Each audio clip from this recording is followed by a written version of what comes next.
Chapter 10. In the end, dawn came. The first grudging rays flickered in the eastern sky. A halo of light slowly emerged over the dockland's horizon. I cheered it on. It couldn't come fast enough. The whole night had been a wearisome and often humiliating business. I had repeatedly lurked, loitered, and fled, in that order, through half the postal districts of London. I had been manhandled by a 13-year-old girl.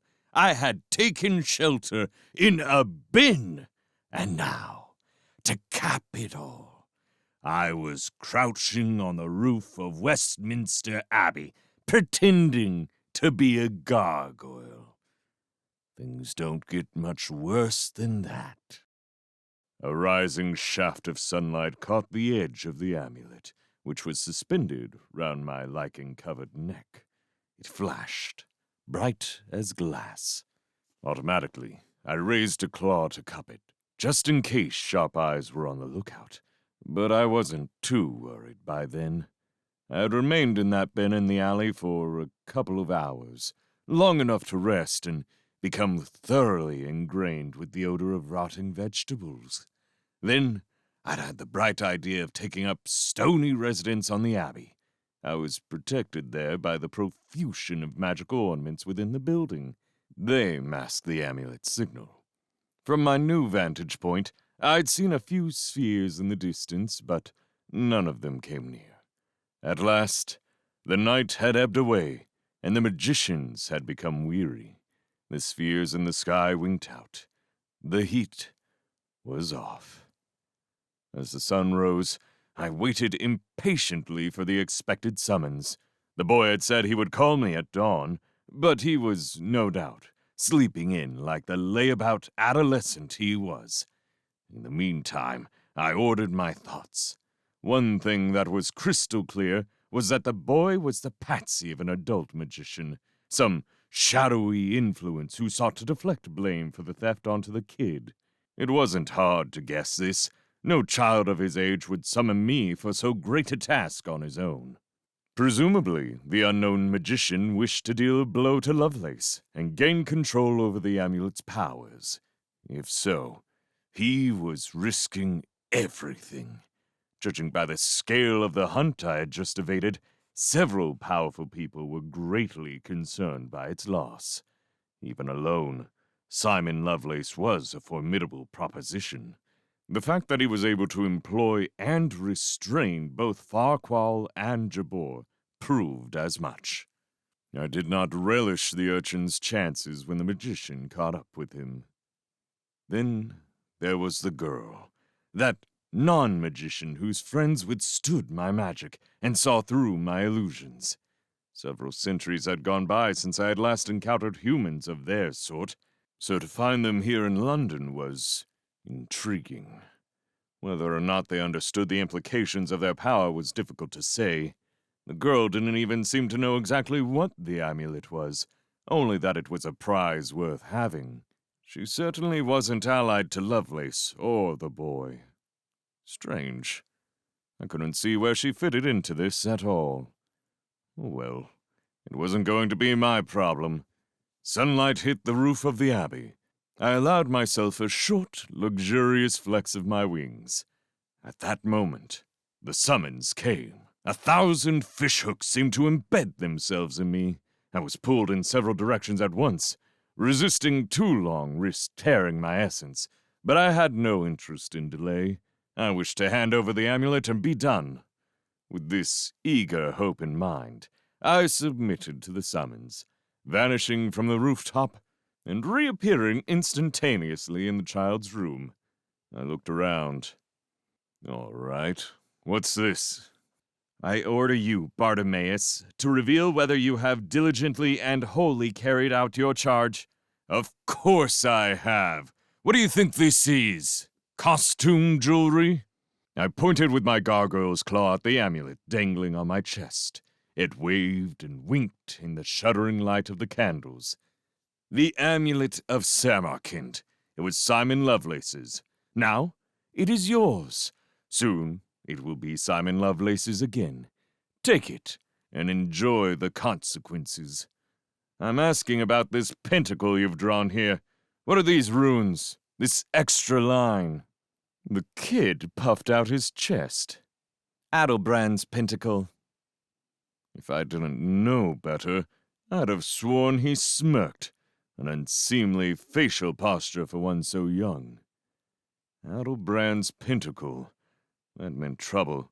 I made a big show of checking the lines of the star and circle, looking for minute breaks or wiggles in the chalk. Then I perused the runes and symbols themselves. Aha! I roared. You spelled this wrong, and you know what that means, don't you? I drew myself up like a cat, ready to pounce. The kid's face went an interesting mix of white and red. His lower lip wobbled. His eyes bulged from their sockets. He looked very much like he wanted to run for it, but he didn't. So my plan was foiled. Hastily, he scanned the letters on the floor. Recreant demon, the pentacle is sound. It binds you still. Okay, so I lied. I reduced in size. My stone wings folded back under my hump. Do you want this amulet or not? Place it in the vessel. A small soapstone bowl sat on the floor midway between the outermost arcs of the two circles.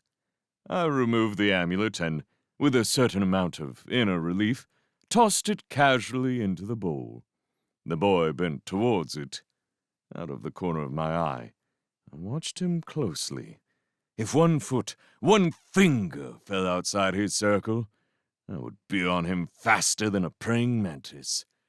But the kid was wise to this. He produced a stick from the pocket of his tatty coat.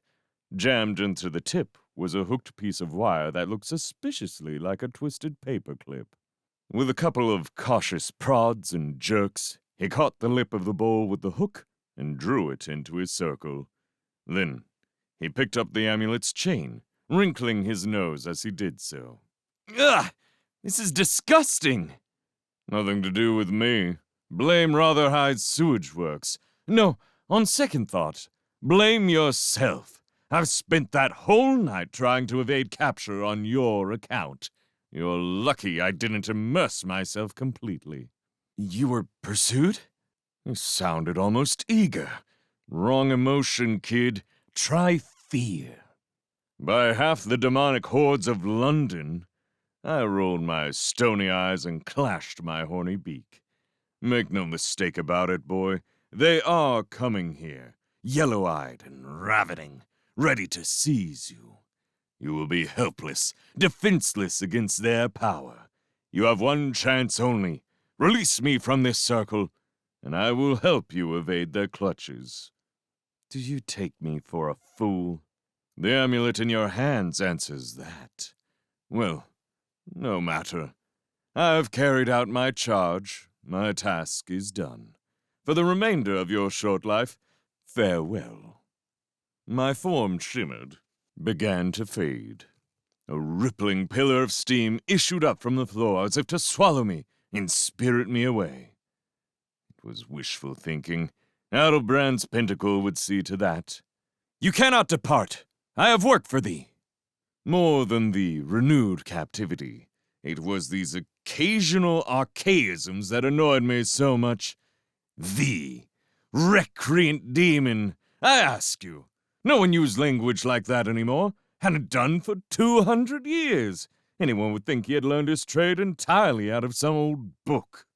But, extraneous these or not, he was quite right.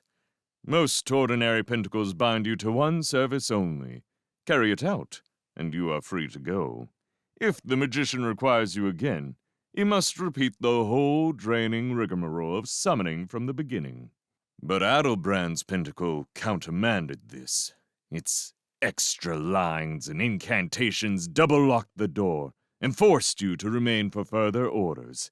It was a complex magical formula that required adult stamina and concentration. And this gave me ammunition for my next attack. I allowed the steam to ebb away. So, where is he then? The boy was busy turning the amulet over and over in his pale hands. He looked up absently. Where is who? The boss, your master, the Eminence Gris, the power behind the throne, the man who has put you up to this little theft, who's told you what to say and what to draw, the man who will still be standing unharmed in the shadows when Lovelace's gin are tossing a ragged corpse across the London rooftops. He's playing some game that you know nothing of, appealing to your ignorance and youthful vanity. That stung him. His lips curled back a little. What did he say to you, I wonder? I adopted a patronizing sing-song voice. Well done, young fellow. You're the best little magician I've seen in a long while. Tell me, would you like to raise a powerful genie? You would?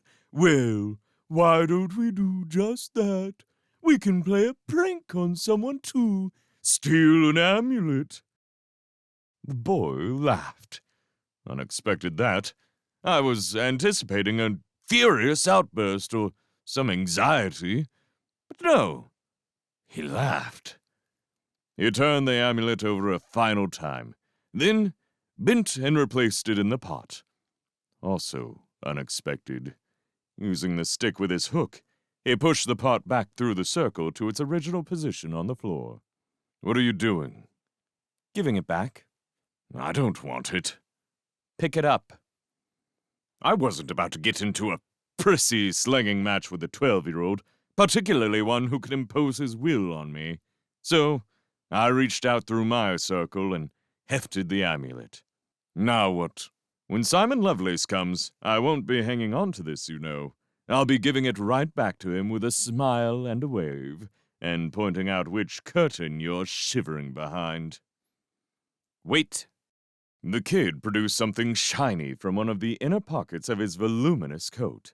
Did I mention that this coat was about 3 sizes too big for him? It had evidently once belonged to a very careless magician, since, although heavily patched, it still displayed the unmistakable ravages of fire, blood, and talon. I wish the boy similar fortune. Now he was holding in his left hand a burnished disc, a scrying glass of highly polished brass. He passed his right hand over it a few times and began to gaze into the reflective metal with passive concentration. Whatever captive imp dwelt within the disc soon responded. A murky picture formed. The boy observed it closely. I was too far off to see the image, but while he was distracted, I did a bit of looking of my own. His room. I wanted a clue to his identity. Some letter addressed to him, perhaps, or a name tag in his coat. Both of those had worked before. I wasn't after his birth name, of course. That would be too much to hope for. But his official name would do for a start. But I was out of luck. The most private, intimate telltale place in the room, his desk, had been carefully covered with a thick black cloth. A wardrobe in the corner was shut, ditto a chest of drawers. There was a cracked glass vase with fresh flowers amongst the mess of candles. An odd touch, this. He hadn't put it there himself, I reckoned, so somebody liked him.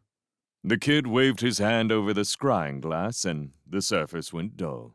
He replaced the disc in his pocket, then looked up at me suddenly. Oh, here it came. Bartimaeus, He began. I charge you to take the Amulet of Samarkand and hide it in the magical repository of the magician Arthur Underwood, concealing it so that he cannot observe it, and achieving this so stealthily that no one, neither human nor spirit, on this plane or any other, shall see you enter or depart. I further charge you to return immediately to me, silent and unseen, to await further instructions. He was blue in the face when he finished this, having completed it all in one straight breath. I glowered under my stony brows. Very well. Where does this unfortunate magician reside? The boy smiled thinly. Downstairs.